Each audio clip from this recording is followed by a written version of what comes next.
Assalamualaikum warahmatullahi wabarakatuh.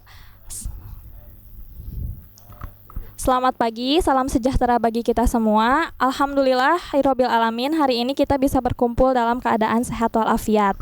Perkenalkan, saya Alisa Pratiwi sebagai moderator pada hari ini yang akan berdiskusi bersama Bapak Jajang Fatur Rahman mengenai pendidikan anti korupsi, generasi berkarakter, penguatan pendidikan karakter, atau remaja berkarakter religius, sehat, cerdas, dan produktif. Ya, silahkan Bapak.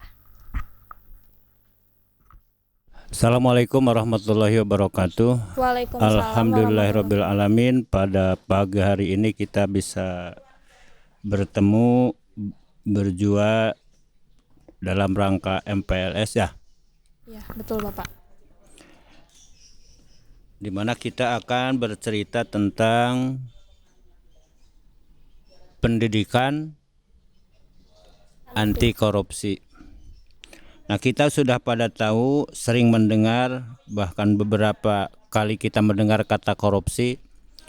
Nah, korupsi adalah, menurut saya, adalah mengambil hak orang lain tanpa ada izin. Jadi ketika kita mengambil barang orang lain sebesar apapun, itu namanya korupsi. Sekecil apapun kita mengambil barang orang lain tanpa hak, apalagi milik orang banyak, itu adalah korupsi.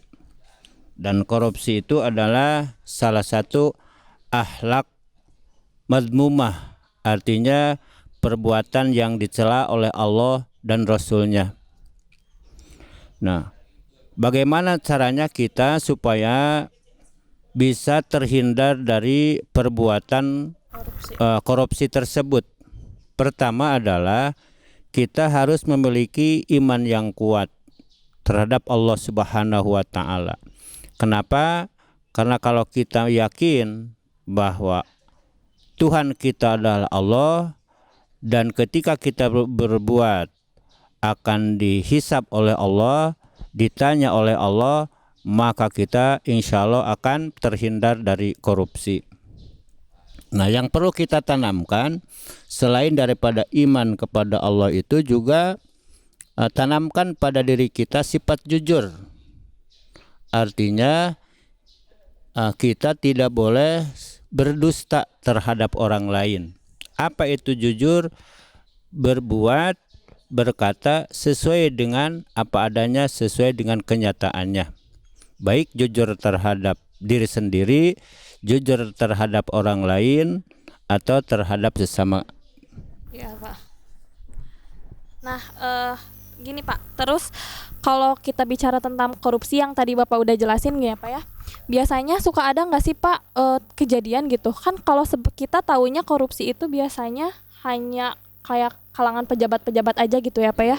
Nah, sebenarnya kalau misalkan korupsi dalam lingkungan sekolah itu apakah bisa terjadi atau enggak ya Pak? Khususnya bagi anak-anak siswa-siswa gitu ya Pak ya. Ya. Korupsi itu tidak hanya terjadi di skup yang besar. Contohnya yang kita sering dengar itu adalah di kalangan pemerintahan.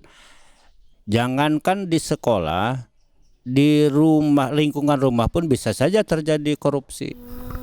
Ketika misalkan seorang anak ya mengambil uang orang tuanya tanpa seizin, atau dia berbohong, misalkan sekolah meminta biaya 1.000 misal, lalu anak itu bilang ke orang tuanya bahwa saya Pak diminta biaya atau sumbangan untuk kegiatan di sekolah 2.000, berarti dia sudah tidak jujur, berarti yang 1.000-nya itu adalah korupsi. Itu. Oh iya, benar-benar Pak. Ya Pak, apalagi kalau hal kayak gitu udah sering banget ya Pak ya. Kalau di anak gaul mah gitu ya Pak ya, bahasanya uniko, usaha nipu kolot gitu Pak. Jadi uniko itu termasuk juga korupsi. Iya. Ya, benar ya Pak ya, berarti korupsi itu sebenarnya luas dan bukan hanya hal yang besar ya Pak ya. Iya. Hal yang kecil pun bisa menjadi korupsi. Bisa menjadi korupsi. Lalu Pak, gimana sih Pak cara misalkan gitu ya nanemin ke anak-anak gitu bahwa kalau kan kadang kan tadi Bapak udah jelasin nih gimana Ya, ya. cara menghindari sifat-sifat korupsi. Mm-mm. Tapi kan ada anak tuh kadang beberapa hal yang dia tuh tidak menganggap bahwa hal kecil itu korupsi gitu. Dia Mm-mm. berpikiran ada itu mah sedikit inilah nggak apa-apa gitu. Mm-mm. Nah caranya, jadi biasakan kita itu dari yang kecil-kecil dulu. Misalkan saya punya anak, lalu disuruh beli makanan ke warung, dikasih uang 1.000, nih beli kerupuk misalkan ke warung 900, kan ada itu yang 100 ya. Iya. Lalu si anak itu pas pulang ke rumah bawa kerupuk dan dia tidak bilang bahwa beli kerupuk itu 900, tapi dia bilang 1.000. Padahal sebenarnya itu 900. Berarti anak itu udah mulai tertanam jiwa tidak jujur. Berarti yang 100 itu dikorupsi. Nah, lama kelamaan kalau udah biasa dari yang kecil, maka semakin besar anak itu akan semakin berani mengkorupsi milik orang lain yang besar. Karena udah kebiasaan dari Iya, kecil benar, Pak. itu. Berarti intinya harus jujur dulu Harus ya Pak ya. jujur. Walaupun dari hal-hal kecil gitu ya Pak Jadi ya. biasakan kita jujur dari mulai dari sejak dini dan dari hal-hal yang kecil. Makanya agama mengajarkan bahwa kejujuran itu akan berdampak kepada kebaikan, dan kebaikan itu akan mengantarkan orang itu kepada surga Allah, sebagaimana sabda Rasul, inna sidqa yahdi ilal birri. Jadi berbuat jujur itu adalah akan membawa kepada kebaikan. Wa innal birra, dan kebaikan itu yahdi ilal jannah, akan membawa orang tersebut kepada ridho Allah, artinya surga.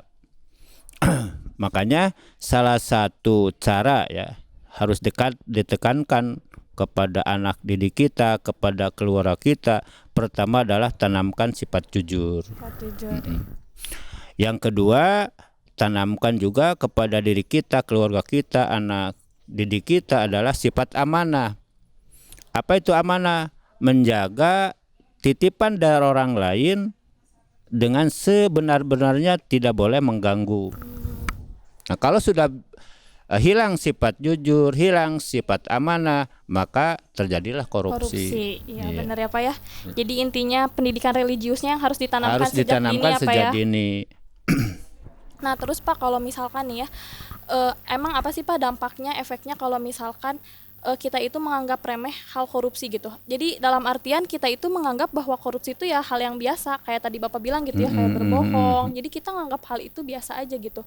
Selain dosa tentunya ya Pak ya, tapi kan kalau dosa mungkin itu udah jelas ya dosa. Sudah jelas. Tapi kadang ada beberapa anak atau beberapa orang yang tidak merasa dirinya berdosa gitu, karena tidak terlihat gitu. Nah jadi dampaknya apa sih Pak kalau kita terus melakukan hal-hal yang berbau korupsi gitu Pak? Nah, kalau kita biasa melakukan hal-hal yang sifatnya korupsi, satu, dia itu akan menyengsarakan orang lain. Itu. Kalau di keluarga, maka akan menyengsarakan keluarga, karena hak yang lain di keluarga itu diambil. Di sekolah pun sama, dia khianat terhadap orang lain, warga sekolah, karena hak orang lain yang ada di sekolah diambil oleh dia. Jadi banyak sekali imbas daripada perilaku korupsi yang bisa merugikan orang lain. Apalagi misalkan sifatnya lebih besar, itu berarti merugikan lebih besar lagi. Oh iya benar ya Pak ya. Berarti sebenarnya walaupun itu merugikan buat orang lain, sebenarnya juga pasti merugikan buat diri sendiri ya Pak ya. Yang jelas yang kedua juga merugikan diri sendiri. Kenapa? Karena dicap oleh orang lain bahwa dia adalah manusia penjahat, akan dijauhi oleh orang lain. Yang kedua, tidak akan mendapat kepercayaan orang lain. Apalagi kalau dilihat dari kacamata agama, dia akan menanggung dosa beberapa orang yang dia ambil haknya. Kalau di keluarga ada 5 orang, berarti dia akan menanggung dosa 4 orang, yang satu korupsi. dari 4 orang keluarga itu. Oh, berarti kalau misalkan seorang korupsi itu akan menanggung dosa-dosa orang Dosa yang orang telah yang dia curi haknya ya Pak ya? Iya, itu. Nauzubillah min dzalik ya Naudzubillah Pak min ya? dzalik, itu berat itu. Ya, berarti selain itu tadi ya Pak ya, sanksinya berarti lebih ke sanksi sosial juga ya Pak ya? Sanksi Dijauh. soal di dunia itu dapat, di akhirat pun dia akan Apalagi sengsara. Ya. Makanya hindarilah, bagi saya, bagi kita semua, apalagi anak-anak dari sekarang. Jadi jangan coba-coba kita membiasakan mengambil hak orang lain tanpa izin, walaupun itu kecil. Ya. Walaupun itu berupa makanan, berupa minuman. Ya, biasa kan kita berbicara korupsi itu identik dengan uang. Padahal apapun yang namanya barang, baik itu makanan, minuman tanpa izin atau untuk memperkaya diri, itu namanya korupsi. Ya, jadi justru biasanya dari hal kecil dulu ya Pak ya, dari karena hal menyepelekan hal kecil itu akan Iya. lama-lama menjadi besar.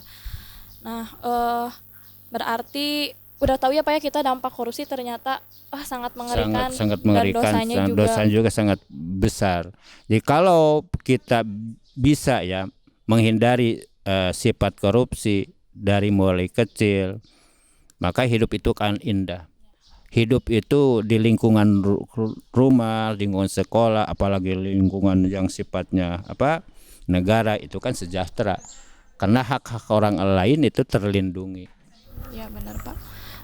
Kalau gitu ada nggak sih Pak pesan dan pesan Bapak gitu ya, khususnya buat anak-anak yang sekarang baru mau masuk ke SMA Nusantara gitu, apa pesan Bapak terhadap anak-anak biar anak-anak itu bisa terhindar dari sifat korupsi gitu Pak? Nah, saya mengajak kepada anak didik saya, jadi jauhilah sifat korupsi. Pertama, bahwa kita harus yakin bahwa kita adalah makhluk Allah yang diberi rizki oleh Allah, diberi bekal hidup oleh Allah. Kita jangan takut dalam kehidupan ini, walaupun kita tidak mengambil barang orang lain, hak orang lain, tetap kita akan mendapat rezeki yang dicukupi oleh Allah Subhanahu wa taala, yakin. Yang kedua, kita harus yakin ketika kita berbuat yang di luar norma, di luar aturan agama, di luar aturan pemerintah yang semestinya kita tidak boleh dilakukan, itu akan mendapat sanksi baik dunia ataupun akhirat. Yang ketiga, makanya tanamkan mulai dari sekarang sifat jujur, sifat amanah, jauhilah sifat kidib, artinya sifat bohong atau sifat khianat. Insya Allah kita akan hidup bahagia dunia dan akhirat. Udah gitu aja Pak. Ya. Nah, ya mungkin tadi udah jelas ya penyampaian materi dari Bapak Jajang. Nah, di sini saya akan menyimpulkan hasil obrolan dari saya dan Pak Jajang. Jadi intinya korupsi itu adalah sesuatu ketika kita mengambil hak yang bukan milik kita. Nah, gimana cara kita untuk menghindari dari sifat korupsi? Yang pertama, kita harus jujur. Yang kedua, kita harus amanah. Nah, kita harus ingat bahwa Allah itu Maha melihat, dan apapun yang kita lakukan, walaupun banyak orang yang tidak melihat, mungkin Allah pasti akan melihat. Jadi perbuatan hal kecil, korupsi hal kecil pun pasti akan ada balasannya dari Allah Subhanahu wa taala, ya Pak ya. Nah, mungkin materi pada hari ini cukup sekian. Terima kasih Bapak atas waktunya. Akhir kata, wassalamualaikum warahmatullahi wabarakatuh. Salam.